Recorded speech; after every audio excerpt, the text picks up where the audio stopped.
Good morning. I hope it's a good Sunday morning wherever you are. Have you ever wondered what it would be like to be out in the wilds of Alaska depending on a team of dogs to get you to your destination? I know I've thought about it. That's why I'm going to ask our guest about it this morning. What's it like? We'll find out. It's coming up right now. From TV6, this is The Ryan Report. Now, here's your host, Don Ryan.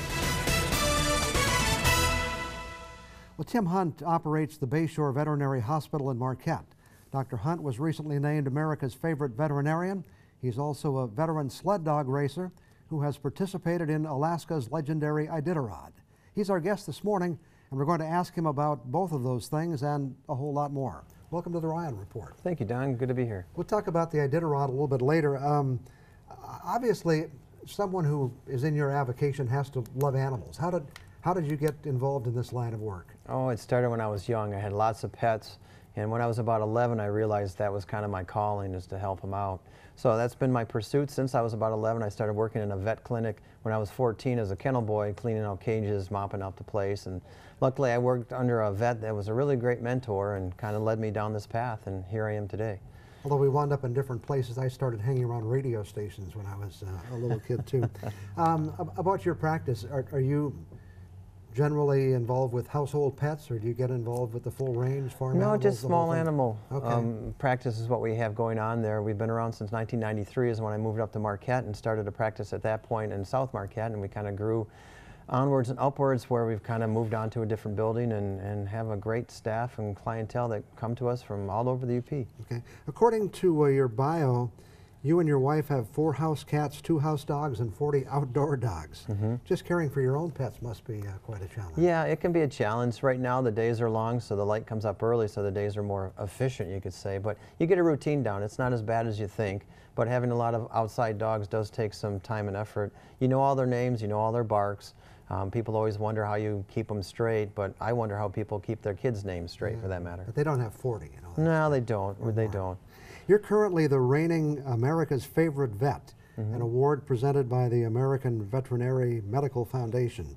Now, this came about as an internet vote. Somebody nominated you. This is going to be quite an honor. Yeah, it is pretty neat. It's opened a lot of doors for me, and it's a great recognition. They have this vote once a year through the AVMF, which is actually the charitable arm of the AVMA, which is a national vet organization. And somebody nominated me based on something I had done, and it goes through a level of criteria and then evaluation where it gets down to a vote. For a month, they had 20 different vets on there, and I came out at the end as the winner after a month of voting, which is really an honor. So I appreciate everybody out there who did lend a hand and cast a vote for me. You know, and I was reading some of the material on the site, and some of the people had written that you're available all the time, you come to the office day and night, saved many of my dogs' lives, and has mourned with us when the time for them to pass has come. So obviously you're very committed, and people recognize that. Yeah, well, I try to do my best, and the people that work with me try to do their best as well, and we try to look at them as their pets being our pets. It's interesting being part of their family. I've seen many people go through many puppies, or not many puppies, I should say generations of dogs where puppy, old age, maybe that one has to pass on to another puppy. And along with it, I see the family and their kids grow, so it's nice to be part of it. And being in Marquette, people are really forthcoming with that, and it's very rewarding. You try your best to save everyone, and sometimes we can't, but being there has been, to me, very rewarding. And, you know, and that's, you know, one of the things about pets. They typically have a fairly short lifespan compared to the average human. Yeah. Probably dogs and cats, what, 10, 15 Well, a lot of years? dogs are about 12 to 15 years. Cats can be a little bit longer than that. I wish they would live to be 30 for that matter. But unfortunately, they're not. And sometimes that can be very difficult with people once an animal passes on as to getting another one, because it's quite emotional. But being involved with that part of it is difficult on us too. But we understand it's a needed thing that has to happen, unfortunately. I know there was more to this honor than this, but among other things, you got to throw out a first pitch at a Detroit Tiger baseball game. How was that? That was great. That's a dream come true. I grew up 10 minutes from Tiger Stadium as a kid and followed the Tigers forever. So when this came down, it was just a treat. I found out in January, and from there it all arranged to go out May 8th to throw out the first pitch, and got on the field and met a few players, and it was really neat. 40,000 people around you is kind of intimidating. I'm a Detroit Tiger baseball fan, so I would have really enjoyed that too. Yeah. Back to your practice. Have you encountered any unusual animals over the years? Oh, we've had a lot of different wild animals over the years come in. People have gotten some different wild animals as pets, which is can be quite exciting. I remember once a little kid found a wild heron. He was about 8 years old, found it over in Deerton, walking down the road, and found this heron just standing there. Picked it up, a heron, took it home to Grandpa, and they brought it in, and he had a rapala stuck in his throat. Oh, wow. Yeah, a big fishing lure with a bunch of treble hooks. So we gassed down the heron, we got the rapala out, we kept it there for a while, and eventually it was released back to the wild. So that's kind of fun. I mean, we get a lot of dogs and cats, which are very important and rewarding in that regard, but seeing these different critters are kind of neat. You ever get somebody show up with a hamster or something? Oh yeah, we get pocket pets all the time. Really? Hamsters, gerbils, guinea pigs, all sorts of different things. We've had people bring deer in for that matter. Okay. But you have to kind of know all the different species being a veterinarian. Okay. I want to talk about your sled dog racing. We'll do that in just a couple of minutes. Back with more on the Ryan Report after we take this break.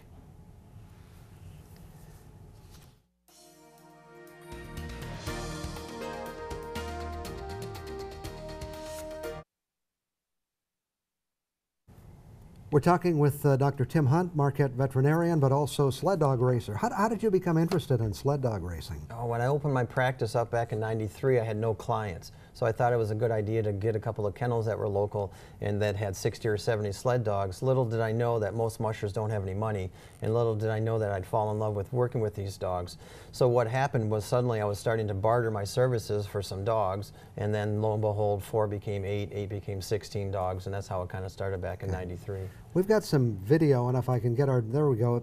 We're starting out with a couple of pictures here. Mm-hmm. Where was this? This is the actual finish in Nome after I came in. It took us about 12 days to do the race. This here is actually during the race with the sun there. In that time of year, the sun's not up very long. It's pretty low on the horizon. Beautiful sunsets in Alaska. 16 dogs ahead of us there running through the trail heading up towards Huslia, which is up on the interior. At this point, it started to become very cold, roughly 30 below. And then it got colder and colder with the end point being about 60 below. And there you are. Yes, yep. It was brisk, but you're dressed for it. Many, many layers of clothing. We have a scene coming up in just a minute that I know, and it looks like it's some pretty mean weather. Mm-hmm. This isn't it, but it'll be along in a second. But I assume you encounter all kinds of different weather during the trip, and this is the video I was talking about. This is on Norton Sound, which is on the Bering Sea, the ocean, and we encountered a ground blizzard with about 40-mile-an-hour winds, and they had stopped the race roughly for about close to a day before we ventured out into it. In this segment, about 9 teams went out, and only 3 made it across, with 6 stopping and 4 being rescued, I think it was. So it was really brutal conditions. 20 below with that headwind was the hardest mushing I've ever encountered. Those dogs were amazing. They just kept going straight.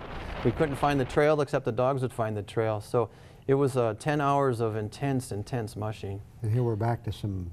This is actually a training run. This is one of my favorite videos of all time with the sun coming up. This is in December. The sun's only up about 4.5 hours. This is about 3 o'clock in the afternoon. All the snow you see on the trees is actually caused by ice fog in this area of Alaska. We had to travel 7 hours north to get to snow because there was no snow in Alaska. You had to go find it. This here is in Ruby. This is where I took a 24-hour layover. This is a checkpoint, typical checkpoint routine. All the dogs are bedded down on straw. You saw that cooker with the steam coming out. That's how we heat water to throw on food, which is frozen meat, and then we add kibble to it. There's 16 dogs here are resting nice and comfortable. They had a good snooze here, and this was great for me because I got some sleep. Most checkpoints I get about an hour of sleep, and then off we go again. How many hours are you on the trail in a race like Iditarod? Well, we typically run 50 miles and then a 5-hour break, so that 50 miles could be 7 hours of running time and then 5 hours of break time, and in that 5 hours you're doing all the dog chores, taking their booties off and on, and feeding them and so on. For instance, we went through 1,500 booties in this race alone to take care of the dogs. It's a lot of putting booties on and taking booties off.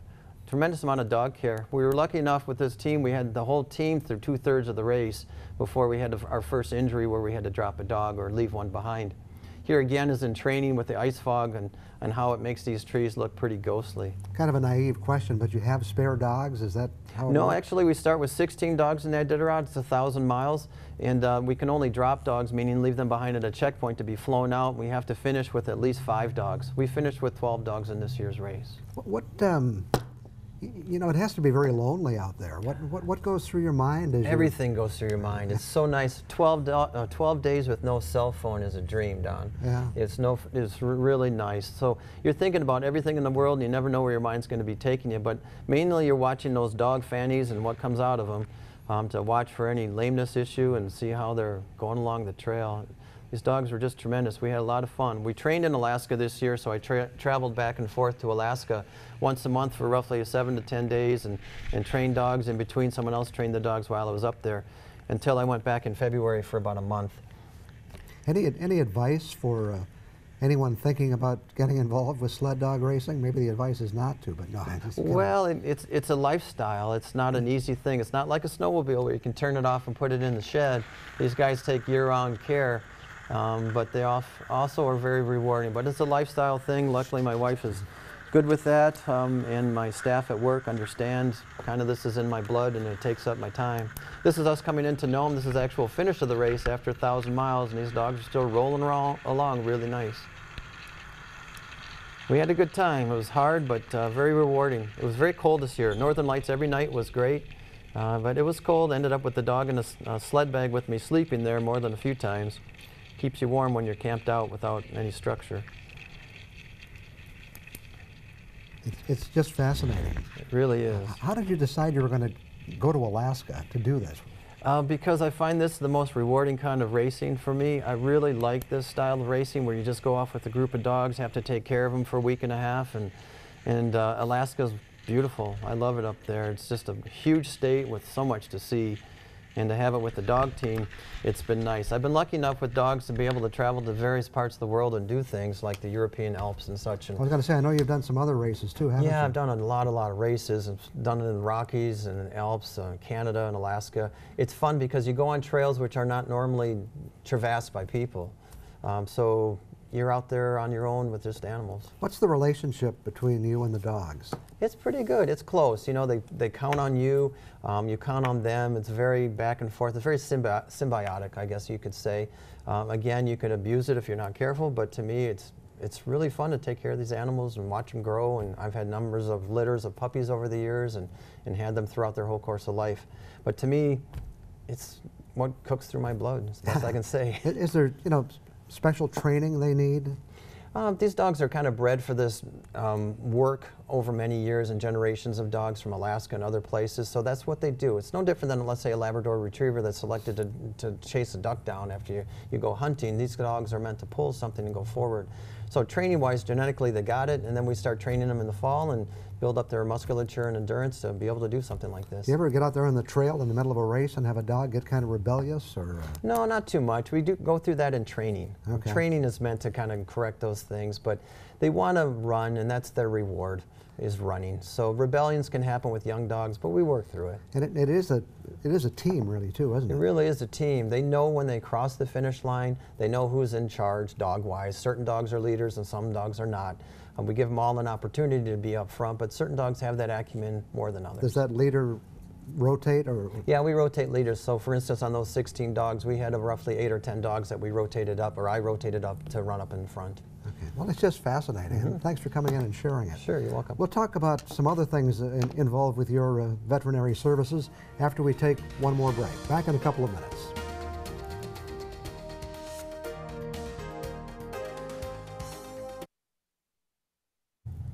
Our guest this morning is Marquette veterinarian Dr. Tim Hunt. You actually started your own pet food business, and I'm kind of fascinated by that. Yeah. How did that come about? It came about from the sled dogs. After I worked with the sled dogs for a while, I realized how much nutrition was an important part of what makes them go, and I was really fascinated by it. So I started to look at what people were feeding, what was out there and such. We used a lot of meat, a lot of supplements, and plus a kibble, and I kind of boiled that down into a recipe that we could make into one kibble instead of all the switches brew. And then we came out with our first formula back in 2005 or so. And from that, we kind of spurred on that same idea of how to best feed these dogs' metabolism based on the food and what they do for a living into different formulas. It's been really fun because as a veterinarian, I see animals on my exam table, day in and day out, and I can see what food can do for them. And to be able to reach dogs across the whole country, let alone different countries now, with our food, I can kind of be a vet far away. So nutrition plays such a great part with their overall health. Making a good food makes a big difference. And although you say this started in your garage, this has obviously grown into something much, much bigger than that. Yeah, it's gotten pretty big now. So it started in my garage with a cement mixer, and then it went into using a plant. It took me a number of plants to find the right place to make it. But once we got the formula made correctly and we saw the results with the dogs, it really does work. So it costs a little bit more, let's say, than a store brand that you can get, but you feed less, for instance. You make it more digestible. Certain ingredients really have a play with the dog's health. And by adding that, they'd really come out the other end feeling better. The dog does. And I did go online and check it out, and there are several places where you can buy it online. But this is not just a little plastic bag of food. This is, you've got many different choices and varieties, and all designed for different purposes? Yeah, different purposes, even cat food for that matter. So we look at the activity level of the dog and kind of base a formula on that. But we sell an awful lot of dog food across the country now. And maybe one day that'll be retirement, kind of like you. Once we retire, you're able to go out and like hang out or get another job. Yeah, right? I have to go back to work and do this. You know? Yeah, exactly. I didn't start a pet food business, but I understand that Dr. Timms donates all the food used at UPAWS in Marquette. Is that correct? Yeah, we've done that for a number of years now. It's fun. The local UPAWS works really hard to kind of get these animals out the door and find good homes for them. I just wanted to be part of it. Work as a vet. And is the business successful? I mean, are people buying the product? Obviously. The dog food? Yes. Oh yeah, its business is successful. It's gotten big and making a profit, Don. We're doing okay. I want to get back to just the veterinarian. We have a couple of minutes left. Sure. You know, the practice of medicine for humans has obviously changed a lot. So many specialists. You know, almost everybody's a specialist now. Are there similar trends developing in veterinary care as well? Yeah, there's been specialists in the animal side of things for many years, be it a dermatologist or a cardiologist. They're out there typically at universities, but what's kind of happened more since I got out of school is these specialties have gone into their own private practices where they have referral practices outside of the university. So what's kind of evolved in our area or our end of things has been the specialists are still there like they were when I was in school, but we can find them more accessible than just going to the university. It's neat being a specialist, but being a GP here, you kind of have to do all of it, but we know when we need to send one to a specialist if it's over our heads. What kind of advances are we seeing in care for animals? Shoot, they're even having CAT scans that are made specifically for animals now, and different treatments for cancer and such. So they're continually advancing things in the animal specter, much like the human end of things. What's actually really nice for us is we don't have to deal with insurance too much. And when I talk to a human doctor, insurance can be a nightmare to try to go through. So I'm grateful we don't have that expanding too much. How long the hospital stay can be, and for the humans, that is. Yeah, for the humans. How do you stay current on the new developments? Well, I tend to do continuing ed every year. This year I'm going to 2 different conferences out there to try to stay up to date. We get periodicals, we read things online. It can be a challenge when you have a busy practice to find that time, but Dr. Nyberg, the other vet in our practice, we make time each year to go out there and find ways to continue our knowledge base expanding, because things do change and it's hard to stay current when you're busy in your own place. Oh, sure. We have only 30 seconds left. Any racing plans coming up? Yeah, I'd love to do that Iditarod again. It's in my blood here to try to do it again next year. I didn't know I was going to run it this year until October. Things kind of came together. So we'll see what happens. To me, it's just a blast to go do that. Any other big races you might want to try sometime? No, I'm kind of stuck to that one right now. I've done so many different races across the country. I've kind of done them all, and that's where I want to focus in. The UP 200 I've done 16 times. Okay. I've done it enough, so we'll move on to Alaska. Well, it was fascinating talking about it and seeing that video, and thanks very much for coming in and talking to us. Okay. I'll be back with some other thoughts for you on this morning's Ryan Report after we take this break.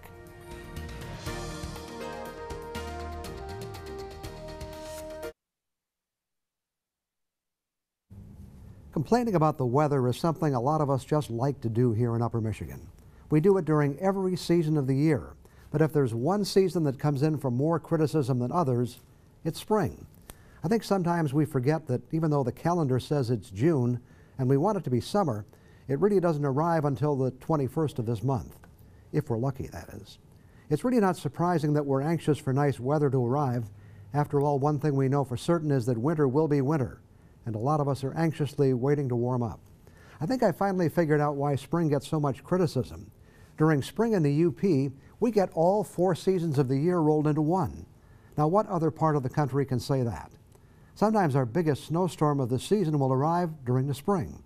We expect plenty of cold days, but there are some years when our only hot spell of the year comes in the spring. It's always such a disappointment when it's in the 80s one day and the 30s the next. And often it's even worse for those along the shore of the big lake. Of course, we shouldn't be surprised considering the lake was a giant ice cube just a short time ago. In case someone needs help figuring it out, here are the top 10 ways you can tell if it's spring in Upper Michigan. Number 10, you have to keep both your snowblower and your lawnmower available and ready for action. Number 9, you don't shovel your driveway because you just know it's going to melt, but it doesn't melt. Number 8, we get some fast times in the high school track meets because the runners want to finish quickly so they can put their sweatsuits back on. Number 7, you wait until it warms up to plant your garden, but it doesn't warm up.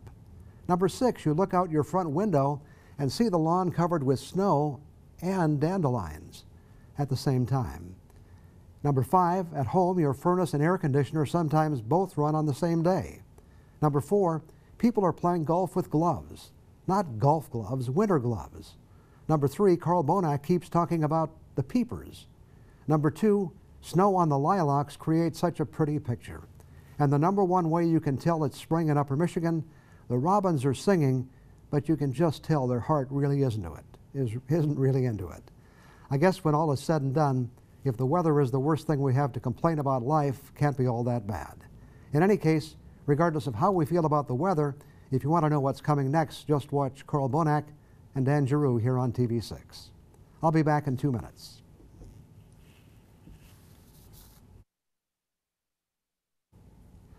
Before we go this morning, I want to again remind you that if you missed this show, want to watch it again, or recommend it to someone else, it is available on the internet.